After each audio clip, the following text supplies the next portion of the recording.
Maski walang krisis, sirang-sira na ang kredibilidad nitong Marcos Jr. Opo. At kung magpapatuloy po itong taas presyo ng langis, attorney, nakikita ba ninyo na ito ay magiging issue rin, isyong politikal na maaring makaapekto sa tiwala ng taong bayan sa pamahalaan? Well, to be blunt about it, maski walang krisis, sirang-sira na ang kredibilidad nitong Marcos Jr. Ha?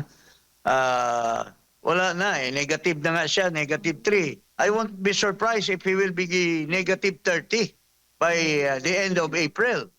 Kasi mukhang hindi niya pinapakita yung kanyang governance, yung kanyang pakikibaka or yung liderato niya para mapabilis at ma-address yung mga problema. Yung sinasabi mong tataas na presyo, that's just a minor.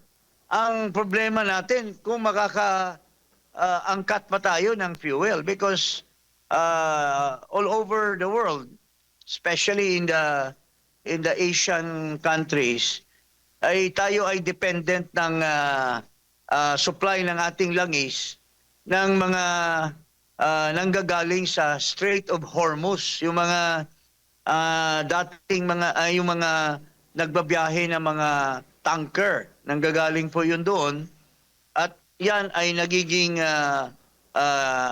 bone of contention yung Strait of Hormuz, at tila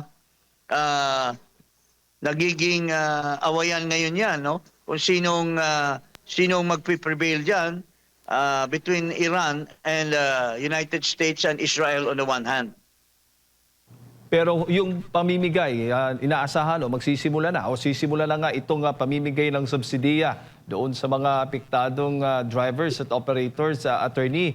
Ano naman po ang tingin po ninyo dito? Well, just like any administration, basic po yan. Pero ang dapat sabihin ng ating gobyerno, kung sila ba'y gumagalaw na mag-angkat ng mga langis, kasi medyo ang iba-ibang bansa ngayon ay nag-aagawan dyan. And tayo ba ay nakakalamang or kulela tayo dyan sa pagkalap ng mga langis na yan, which is really basic for all aspects of life, tulad ng power, tulad ng transport, tulad ng tubig, lahat yan gumagamit ng langis to generate electricity, to generate or to provide gasoline or diesel for our kasalukuyan parang nasa 100 pesos na yata ang presyo ng diesel ngayon. At pataas ng pataas. Pero I don't want to see the day na pati fuel ay nirarasyon. Pero ang masama kasi dito ay ang very bad example nitong Pangulong Marcos na ito.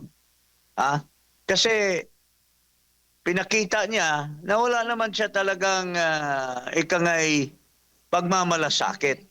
In the middle of the crisis, iniwanan niya ang bansa at nagliwaliw siya sa Amerika under the guise na magsasalita daw siya sa UN. Nung panahon ni Duterte, hindi naman kailangang umalis. Pwede ka naman mag-zoom at magtalumpati. Bakit pa siya gumasto ng hundreds of millions or even several hundreds of millions para lamang magbiyahe doon 2 araw o 3 araw lang, which is really a showing of irresponsibility. Ikaw ang Pangulo, ikaw nagbibigay ng bad example sa mga opisyalis mo sa gobyerno.